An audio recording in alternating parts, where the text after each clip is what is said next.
clump with dangle from the bottom. I open it carefully, and when I pull out the paper, I can tell that it's been wet. A few times. It's a little crumpled, but when I unfold it, the water damage isn't bad enough that I can't read it. Still, the paper immediately splits in two this time, and I have to hold them together as I read it. It's dark to the point where I have to have Carl hold up his phone to give me some light. Good job. But that was a little easy, right? Next, we will find out how brave you are. I know this was already a scary test for Chase, but that doesn't count. Do you really remember? Get a flashlight and make sure Leo is with you. Here it is. Stay in school. It will be cool. We'll have fun at 301. I hope you don't die, Sid. We're all quiet for a moment, then TJ giggles. I look at him and he's covering his mouth with a hand so that we can't see him smiling. That's not really a riddle, is it? I smile. Go easy on him. He was a kid. Sorry. So, the old school in room 301. I assume that's what he meant by a test of courage. The cowardly dog. He went there all by himself? I wouldn't even do that now, because it's full of ghosts. And I'm afraid of ghosts. The ghosts of old principles. That was a little weird. The feeling that something isn't right grows inside my chest. Well, we have to break the law to get in there. We'd be trespassing. Jenna glances at TJ because we all know the Lynx wouldn't dare break the law. Besides, it's getting late. Maybe we can go check it out tomorrow. One of us can go in for you, TJ. TJ looks up at the sky where stars are starting to twinkle through the branches. Well, if we're going to trespass, we should do it at night, right? Jenna's mouth falls open. What? TJ looks flustered. I mean, we don't have all that much time left here, so we should probably get as much of it done as we can. So you're okay with breaking the law, TJ, you smooth criminal? Because you've been hit by, you've been struck by. TJ's a smooth criminal. Yeah, I scream. Well, yeah, if it means we can finish this, but one of us has to get Leo on board. It says I have Leo there. We all stare at him. I don't know what else to say. I am a smooth criminal. Da-da-da-da. I just want to get this done. Right over here. I just really want to get this done. It feels right. We're quiet for a moment before Carl claps his hands together.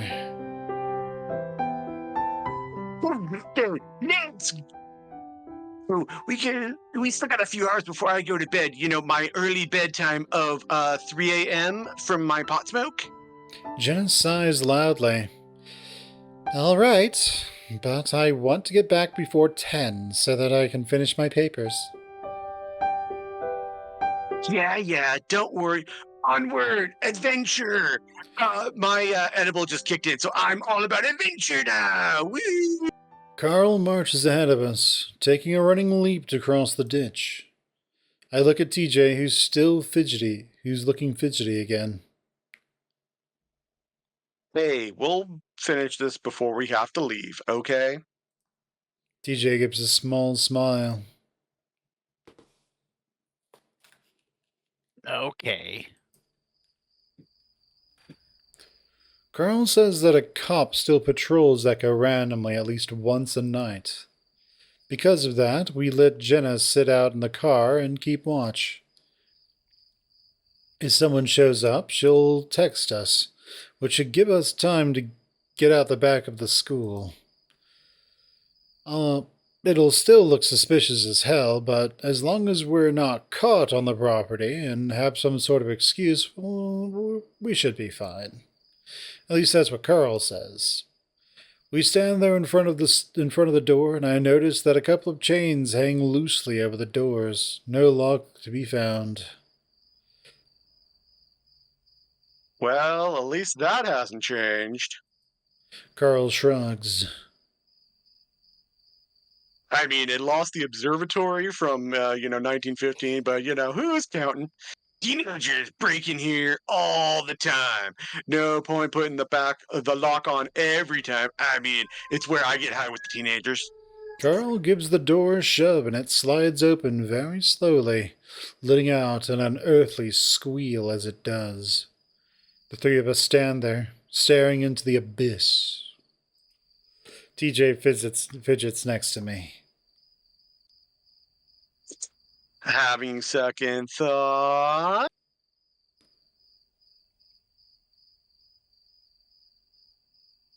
No! His voice comes out in a crackly squeak that Carl snorts at. Just so dark. Nighttime has a way of doing that, my man. Like, I do all my best work at night, like when Flynn sneaks in with all his black scales, but good thing I charged my phone battery before we left. Carl takes out his phone from his pocket and holds it up before turning on the light. Oh, mine's almost dead. We can share. Just come close, TJ.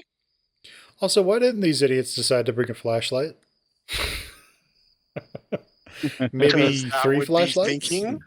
I think you nailed it on the head, Flynn. Or Finn. Who are you calling Flynn, asshole?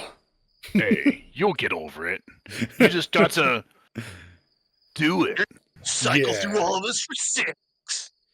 Carl sweeps the light inside, revealing graffiti, covered walls, and dirt-covered floors. Nice. I look back and see Jenna staring at us from the car. She gives me the thumbs up. I inhale deeply. Well, let's go. Carl, quit admiring the artwork. I take out my own phone and step inside, and TJ follows me. Carl stands next to us, spinning in a circle. Well, it's not that creepy. I mean, I've seen creepier. This is like only top 3. Okay, so the rooms here are the 200s. TJ points up at the doorway next to us, a small label above it reading 203. So that means we have to go up 1 floor. Carl sweeps his light around and points to the staircase. Yeah, so does that mean that the 100 rooms are in the basement? Maybe. Because they're on the ground floor. I don't know. Anyway, shall we? That guy's voice changed. Better be stable. Shall we? I'm not scared. I'm not quivering in my voice. Shall we? Yes. Those things better be stable. Carl, with your fat ass on them. Mm-hmm. Carl points his light up the staircase. I can see some graffiti up there. It's probably fine. Because I'm just attracted to art, so I'm going to just follow the artwork. The ram leads the way, at first tentatively setting a hoof on the first step before testing the next. Yeah, it's good. My fat ass didn't break it, so you guys should be fine. And with that, he strides up the stairs, while TJ and I are following more hesitantly. Why don't they just demolish this place? Also, Carl, you're making this entire school sound like a bowl of Rice Krispies. Snap, crackle, pop. Every single stair. I was like, dude, don't say that. You're gonna make me even more hungry, and then I might eat you, TJ. Do you want that, TJ? Do you want the 4, TJ? Cereal. I heard they want to turn into a museum. I can't see why, though, I mean, only I belong in a museum. Carl shines his light on the railing. The wood rotted and broken. You guys remember when Chase saw someone staring at us from one of the windows up here? Like his seeing powers that we're establishing that he has? Oh my gosh, please don't talk about this right now. Do you remember that, Chase? Remember how your hallucinations might actually be a superpower? Come on, Chase. Yeah, actually, that was a long time ago. And Carl, please stop making light of my disability. It's a mental illness, and I am very sensitive about it. You weird high ram. I hardly remembered it, but I do remember seeing a dark form in one of the windows. I'd been positive it was just an object sitting in the room, but I'd wanted to tell my friends that I'd seen a ghost. It was nothing like what I saw in the trees. Thinking about it is just creeping me out, though. Stop! TJ whines as we reach the top of the stairs, then, clearly trying to change the subject, points up at the door. Alright, 305. So maybe this way. Chase, let me see your phone.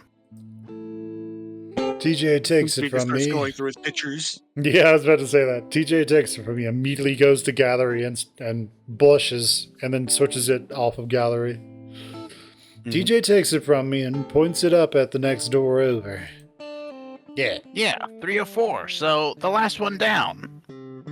He hands me back my phone and stands there a moment. Carl chuckles. Want me to go first? You scared? Scared. I would call you a scaredy cat, TJ, but I guess that would be redundant. TJ glares at him. Come on, guys. I want to get out of here, too. Because I'm a scaredy otter. They just run into... Okay. They just run into Psycho Nostalgia here. Yeah, the socket man just shows up and says like, "Hey guys, I was just hanging out. You guys want to hang out with me?" Carl leads the way again, down the hall to the very end. There's more stuff in the way on this floor, with a lot of desks and chairs. Carl keeps his light up, counting down the doors. 303 and 302. 303.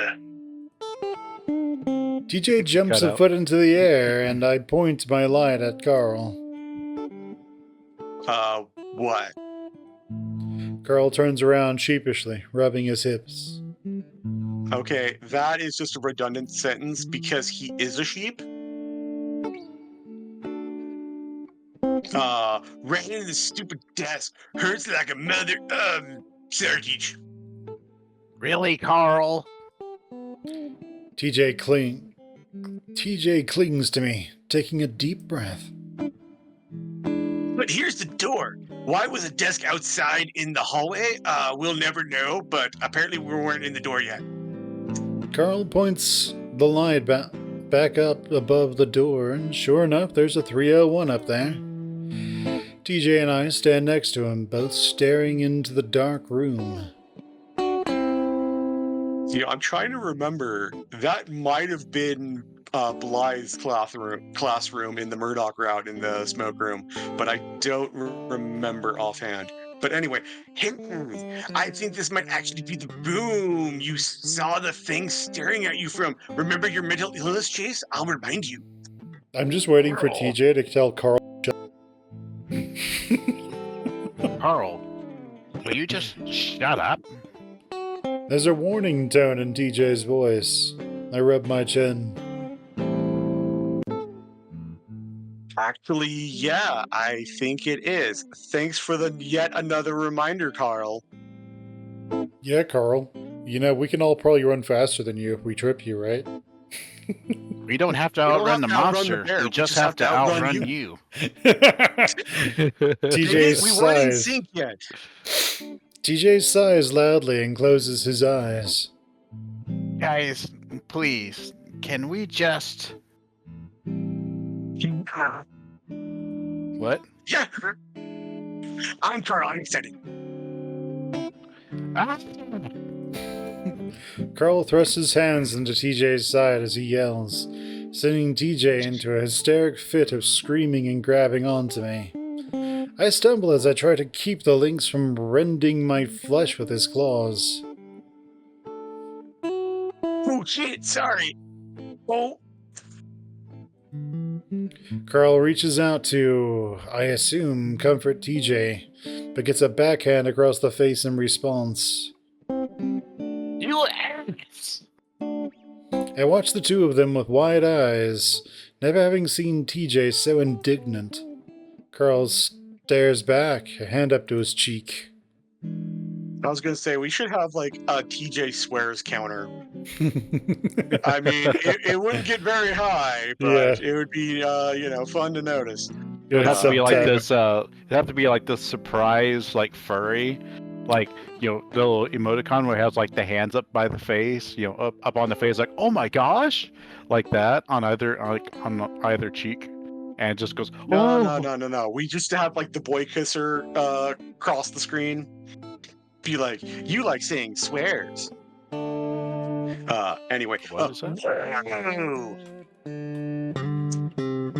Alright, let's start looking. As if nothing had happened, TJ takes my phone and strides into the room, his tail twitching in irritation. Can't believe you slapped me.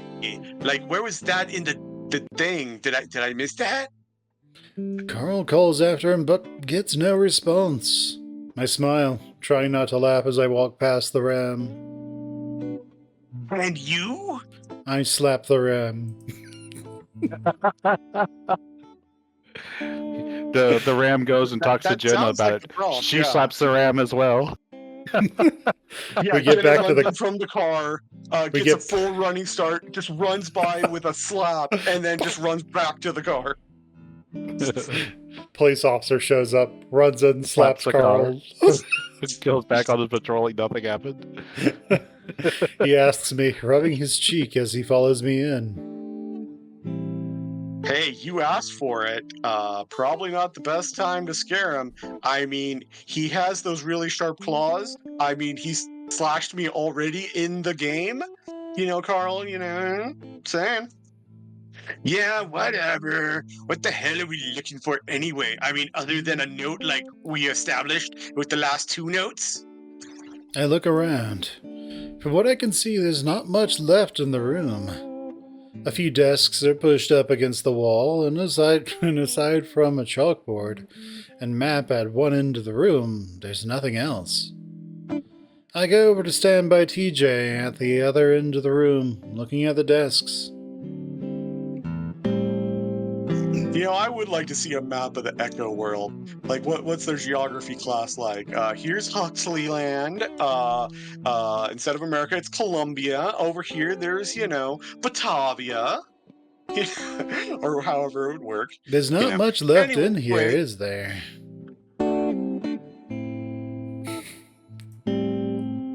TJ sweeps the light around the room, frowning. Not really. He points the light at Carl, who is at the other end of the room by the chalkboard. Anything written on the chalkboard, Carl? Carl shines his light on the board, then gasps. What? There it is. It's a whole lot of TWINK, which I'm totally excited for. Carl steps to the side, pointing his light at the board, and sure enough, it's covered in counts. DJ sighs. Chase is just like, oh, that one looks like Leo. Yep, that one looks like Leo. Oh, that other one looks like Leo. Meh. Anyway, I mean, we're bound to hit a Robot event. I trail off, staring at the window at the far end of the room where I see a small looking box on the ledge. What's that? I point and TJ shines a light over at it. A metal toolbox glints back at us. TJ immediately walks over to it and I follow him. Carl joins us as TJ fiddles with the latches, popping them open. There's a soft creak as he lifts the lid, a tray extending out as he does. And there, sitting in the tray, is another folded piece of paper. There's no way. Yeah, makes no sense. It's like someone put it here right now. Why not? TJ gently picks up the note, handing me back my phone. Shine that on this for me, please.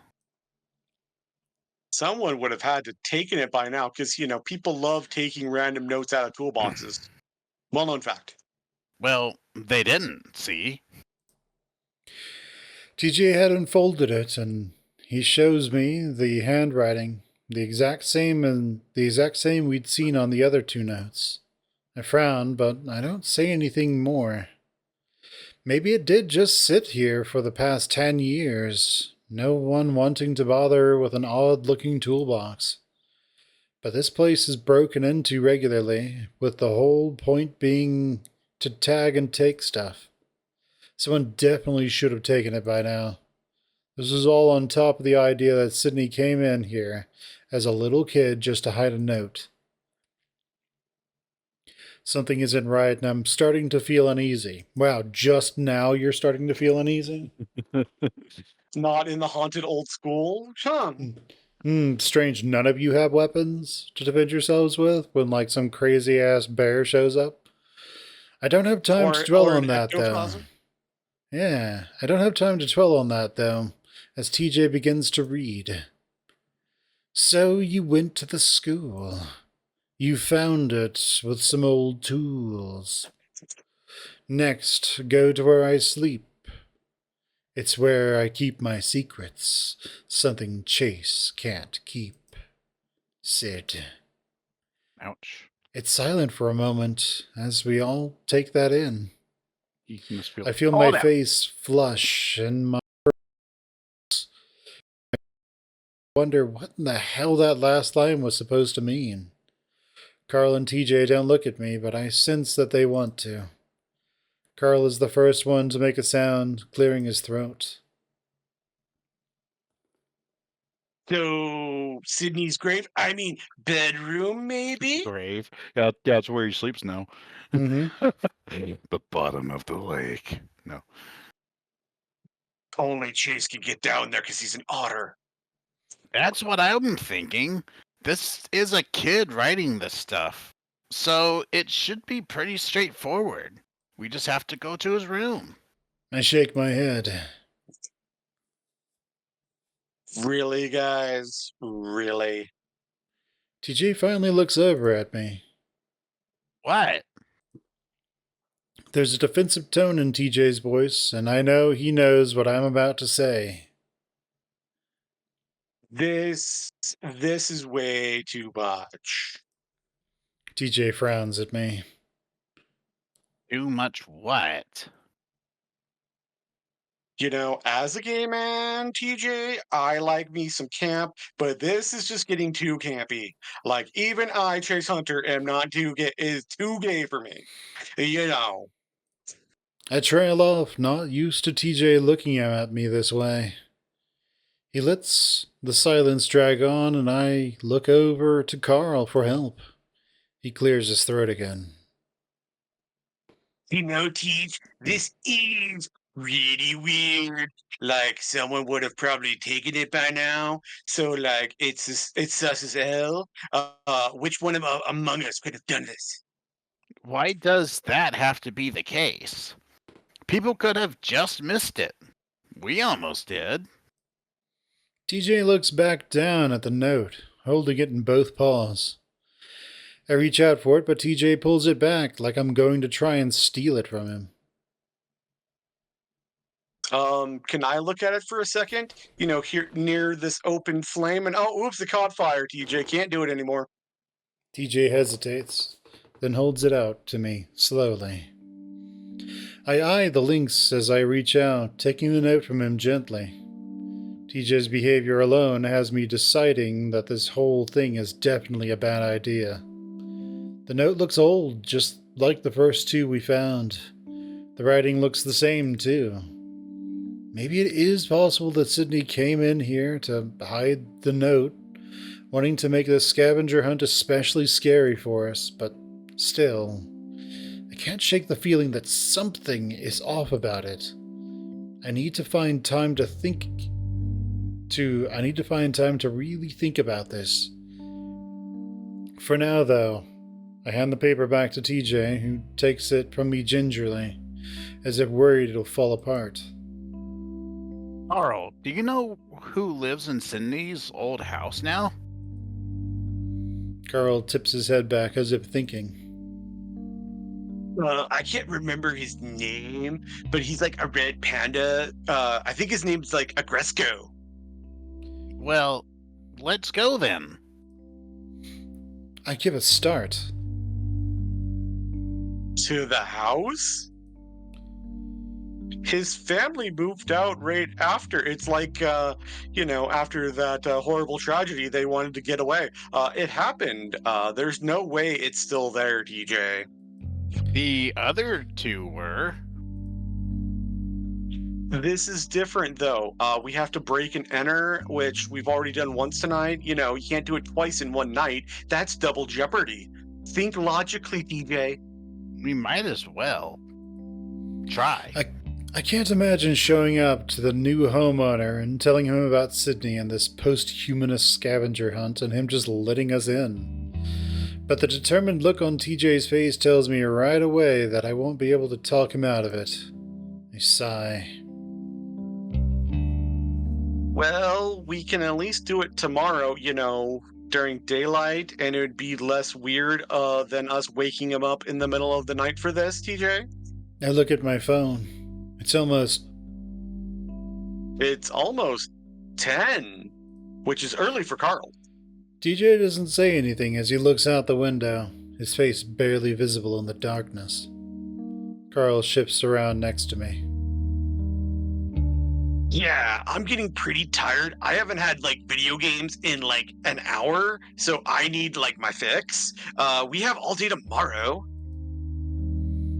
TJ suddenly turns around and heads for the door.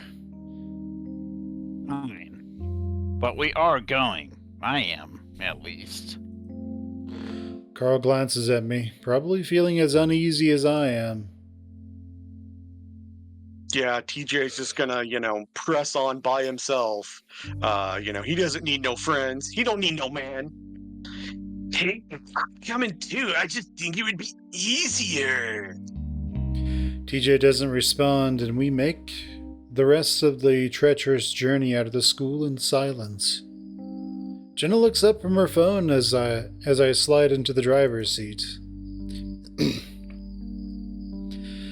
Find anything? Yeah. Another note? Yeah. Well, what did it say?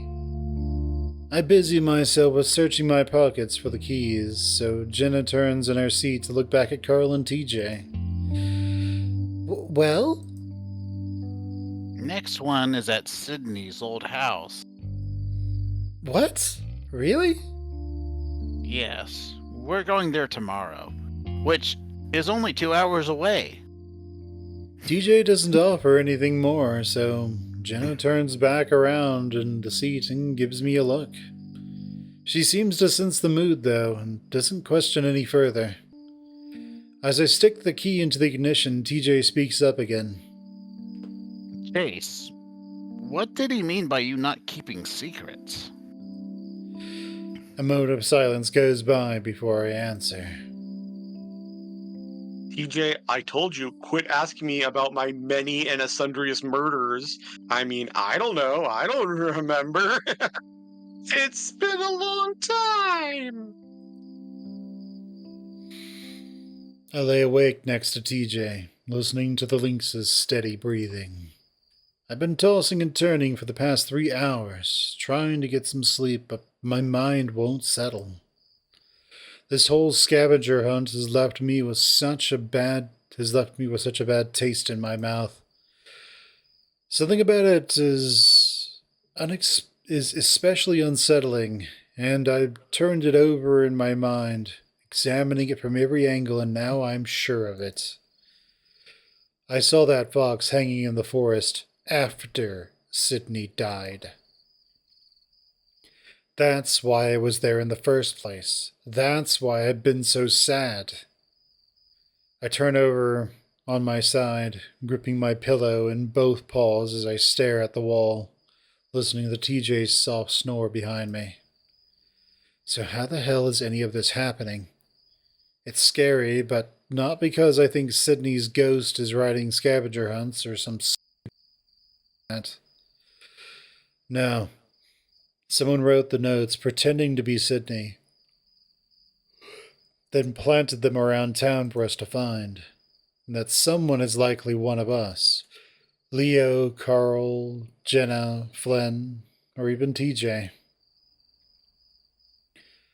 Are any of us sick enough to do something like that? And if so, who? I try to remember if I told anyone about that incident in the forest before today, but I honestly can't remember. Apparently my mom had told some people about it, Jenna's parents for one, but I can't imagine Jenna being among the aforementioned. So whoever's writing them seems to like singling me out too, mentioning the forest and how I told secrets. I roll back to stare at the ceiling and start wondering about TJ. He's been acting really strange the past few days. His bright, cheerful demeanor almost completely gone after we started this treasure hunt. I guess it's possible that he's upset enough to do something that's as crazy as this. Maybe it could make him feel like he's connecting to the person he'd watched die over a decade ago. Maybe he did it a long time ago, and it's only now that we've come across them. Maybe he can't remember because he buried those memories.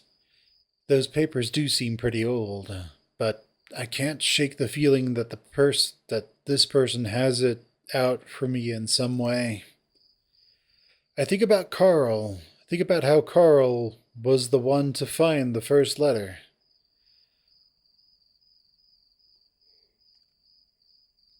But I almost immediately dismissed the idea that Carl might be involved. He would have no reason to do it, unless...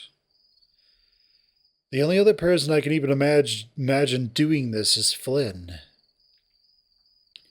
He was the one most upset by Sydney's death, aside from TJ.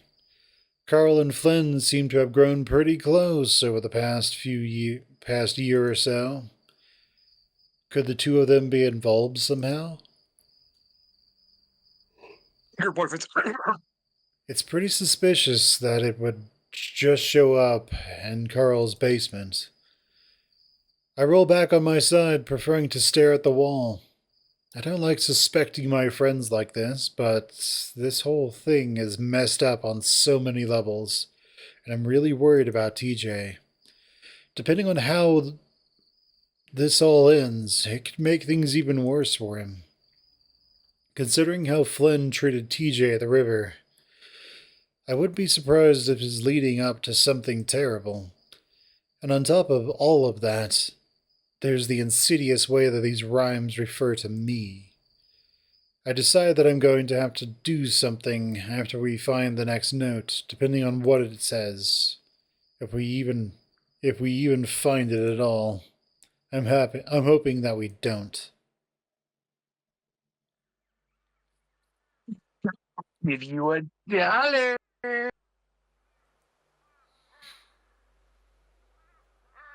No. $5. I'm still hot, even though we're in child mode. No.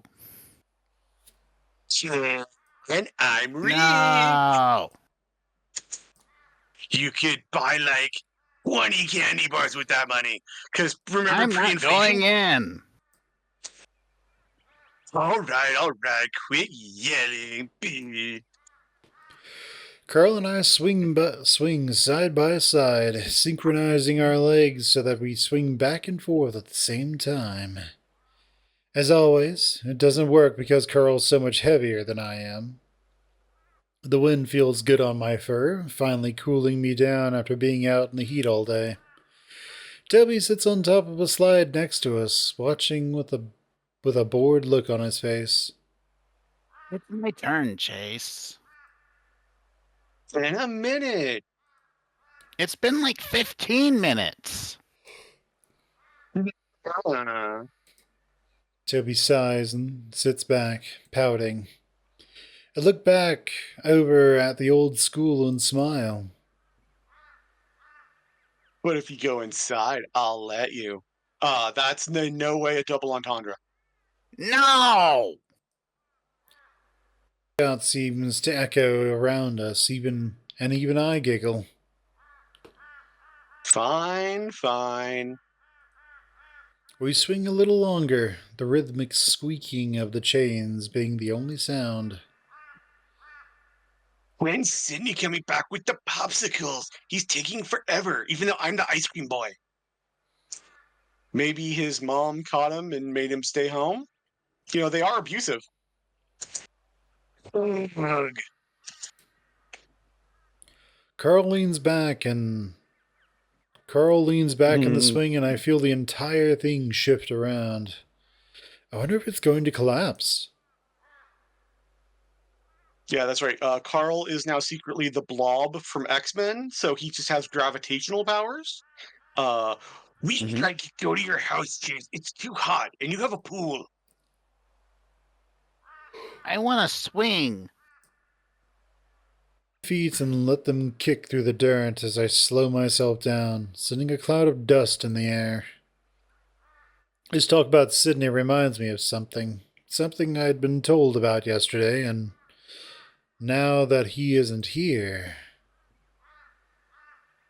Hey guys, my mom told me about Sid, which we established we don't call him, but yesterday I learned something about him yesterday. Toby's already slid down the slide and walked up next to me, holding one of the chains of the swing as he tries to push me out of the seat. Don't push me, Toby. You want to hear it? It's a secret. I move to stand between the two swings as Carl kicks his hooves into the dirt next to us. Keep swinging, Carl. I want to swing with you. What's the secret? Is it that he's gay? Because like I Swing, totally think Carl. that he's gay. Swing, Carl. Wait a Swing, minute, sweet it's Carl. weird. Sweet cherry. Wait a minute, it's really weird now that you've ruined my momentum, TJ. Ha ha ha. That seems to finally catch Toby's attention, and he settles down. What? Carl and Toby stare at me and for the first time I feel a little worried about telling them, but having their full attention like this is kind of cool. You know what happened to Sid's dad a while ago when school started, right? Huh? You guys remember? Yeah. Carl's completely stopped on the swing now, staring at me. Well, my mom says, so you know this is true. The cops think it's really weird that happened. What happened? Sydney's dad died. He's in heaven now. There's nothing weird about that. Also, I'm Mormon, so I know he's got a planet. Toby says it matter-of-factly and starts to swing a little again. Even if you're a Mormon, you can go to heaven. My dad said so. Yeah, but we don't know he died. He's supposed to be disappeared according to a different route, so this is weird. But did you know how he died? I start whispering and I look over my shoulder at the dirt road to see if Sid is coming. It's empty for now. He accidentally got shot while hunting with Sid. That's what the adults told us, that he was accidentally shot. Maybe while he was loading his gun. My mom said they aren't sure if that really happened, though. He might have been possessed by a ghost in a haunted van and committed suicide. We don't know. What do you mean? Toby seems to have taken interest again and stops swinging, staring at me. Well, maybe Sid did something. You know, clearly the first thing is to accuse a 10-year-old of murder. That's clearly all cops always start with that first assumption. Carl frowns. Like, Sydney did it with the candlestick in the library? I mean, like, I don't know. But my mom said be careful around him. It's not like he's possessed with a ghost or something right now. Toby's eyes suddenly widen even more as he suddenly understands. Didn't he kill his dad? Everyone was saying that his dad just looked down the barrel when he shouldn't have, and it shot him in the head. He just starts hyperventilating. Yeah, hyperventilating, so spasming on the swing is like way up in the air.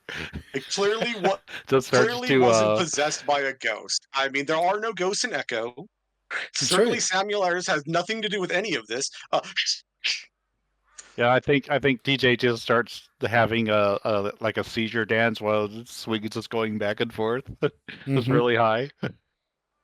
Toby flinches as I grab his muzzle with one paw, squeezing it shut. TJ just sits there like it's the sad Naruto swing of just like, look at everyone else having fun. You have to keep it a secret. Even though I'm blabbing constantly, I just heard it and I'm telling everybody. Toby just sits there, staring at me. Carl does the same. And I kind of wish that I hadn't told them. They don't know, though. My mom just said it to be careful. That's it. It might have been an accident, but it might have been murder. I Just saying, talk guys. kind of fast, like I'm trying to take back what I just said. I let go of Toby, but he just sits there and doesn't swing. Carl just stares at the ground, then his ears flick up. A few seconds later, I hear scuffing footsteps making their way up the dirt road, and I turn around to see Sydney jogging towards us. His arms are filled with colorful ice pops wrapped in plastic. Oh, who's gonna do Sydney? Oh, you know, Hey, I think we should sorry. let Kaiser do Sydney since Okay, go for it. go for it. Hey, sorry, I had to go to the basement freezer to find some. They're super wolf pops. Behold my tiny voice. He stumbles up next to us, kicking up another cloud of dust. He stands there for a second, breathing heavily, sweating through his thick fur. Grab one? The three of us reach out automatically and take one of our own. Mine is partially melted already, blue liquid pooling at one end of the plastic. Sydney frowns at us. What were you guys talking about? Nothing. Carl says it almost before Sydney can finish the sentence. Sydney glares. Yeah, Hey, what were you guys talking about? Was it about my dad, who we shouldn't know is dead? He's just missing? Sydney turns on me and I just shake my head, busying myself with opening the plastic. Then Sydney turns to Toby, his glare turning into a smirk. Oh, hey, Tobias, you better tell me what you were talking about, because I'll beat you with my fisticuffs. I feel my stomach turn even as I open the package and I turn it upside down to pour out the sweet blue juice into my mouth. Tell me or I'm gonna wrestle you. Sydney goes at Toby with his paws up, baring his blunt claws. Toby eyes him for a moment, but once Sydney gets close to the lynx twists out of the way, like only a cat can. Don't touch me! Toby hides behind Carl, and I as Sydney turns to watch him, lowering his paws slowly. Wrong. Toby doesn't say anything, standing behind me quietly. I can feel his cold ice pop against my back. We stand in silence for a while, and I can see Sydney trying to figure out what's going on. I try to think of something fast. Hey, let's go to my house and play on the trampoline. Trampolines are fun. I can bounce TJ way super far off it. Carl hops out of the swing and starts walking towards the road. I follow him as Toby clings to my side. Sydney doesn't follow, and after a moment I turn back to look at him. He's glaring at me. Ah, He goes on glaring before throwing his ice pop into the dirt and running past us. you guys suck. He runs up the road and back towards town, disappearing into the bright sunset.